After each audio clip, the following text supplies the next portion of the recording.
Peace, family. PA Finley, the Pathway, coming at you live. This is part 2 of The Curse of Fear. I'm going to go ahead and dive right into this, man. This is promising to be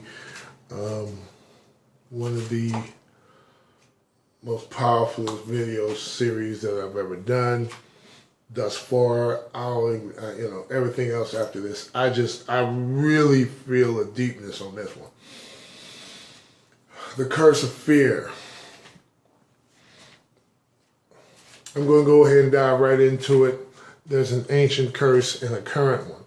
The ancient curse, obviously, that's twofold. One is the slave trade coming over across the seas, millions of us dying, not even making it, only a portion of us actually, a small percentage of us even made it.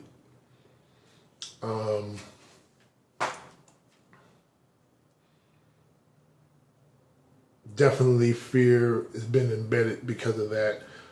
The course of slavery, all the atrocities, fear embedded.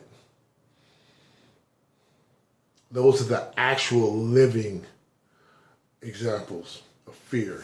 And they go, you can read and research as much as you can stomach.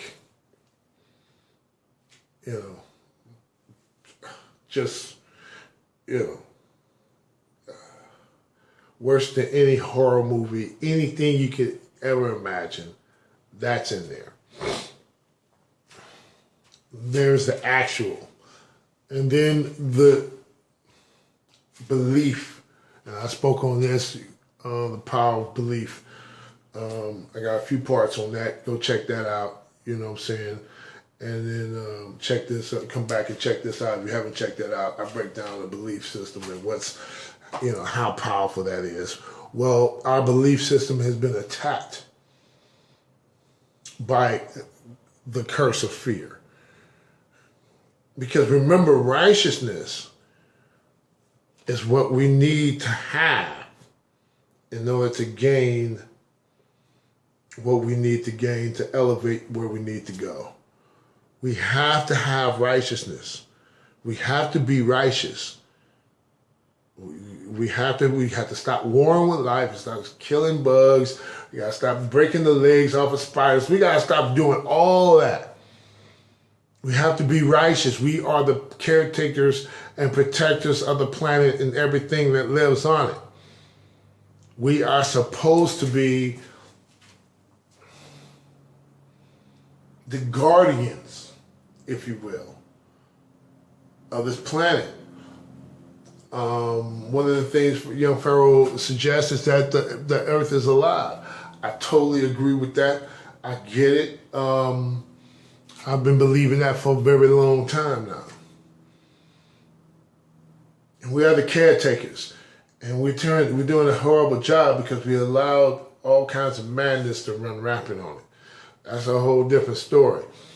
But going back to, I spoke on the physical reality of being cursed with fear. And we have that embedded into our psyches and into our subconsciousness. And then we have the belief, whether our belief system is being cursed with fear. Because again, righteousness is the thing that we need to do, but we're hesitant to do it. Why? Because we fear something. Fear is stopping us from being righteous. And what is that fear? Just use an example. One of the many freaking stories that we know, that everybody knows, and that's the story of Jesus Christ. Here's an individual who was righteous. And look how they did his behind. And we are supposed to be righteous. So we have a fear of that because of how this guy was done.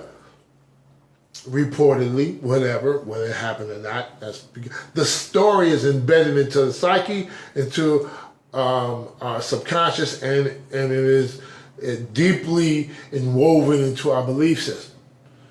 So when we stand up to be righteous, we have a fear of being attacked.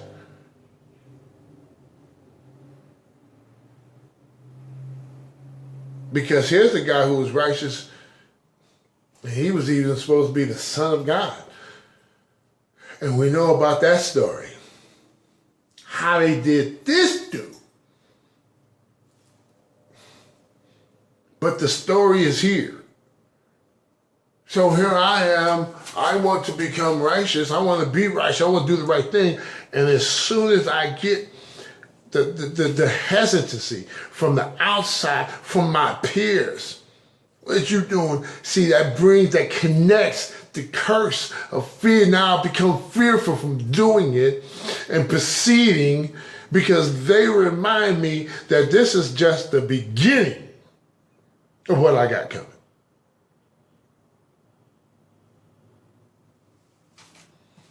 Okay?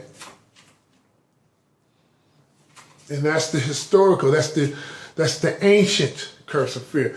Then we have the current curse of fear. Our leaders, Malcolm X, Martin Luther King, Tupac, Biggie.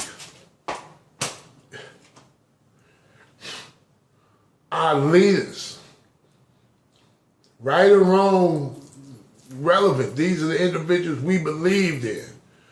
We put our energy. As soon as we start putting our energy into it, here comes the example. So we fear stepping up and being vocal.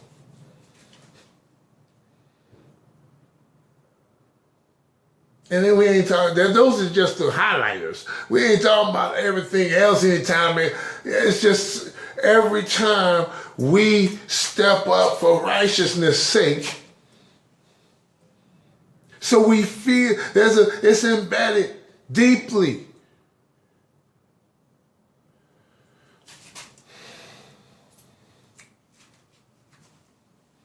And we have to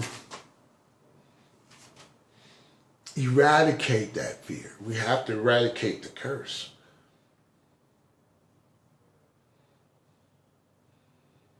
Because this is what's stopping us from doing the next right thing. Stepping up and say no more. This is stopping us from doing that. This fear of repercussions by the powers that be.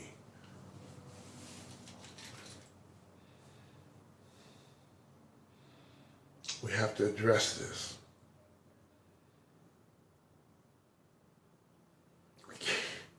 I love the fact that young Pharaoh touches on who we really are, and that these bodies are just our vehicles.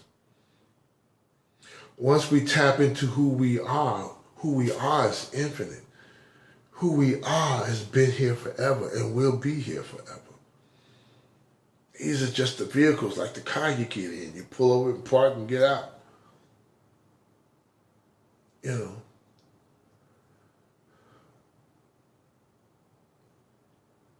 Once I tap into the understanding that I am infinite,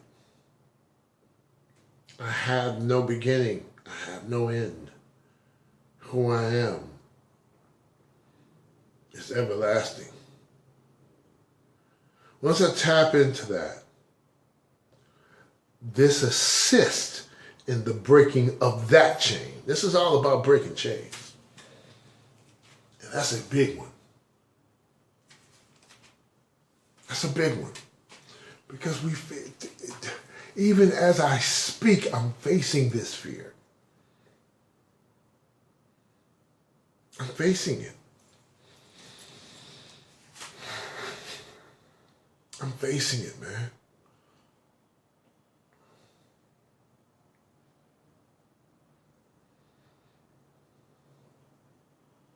It's no joke. It's real. It's real. But this chain I'm going to break too. I'm in the process of breaking it. No chain shall hold me. I will proceed and do what I must. I will be as I am at all costs.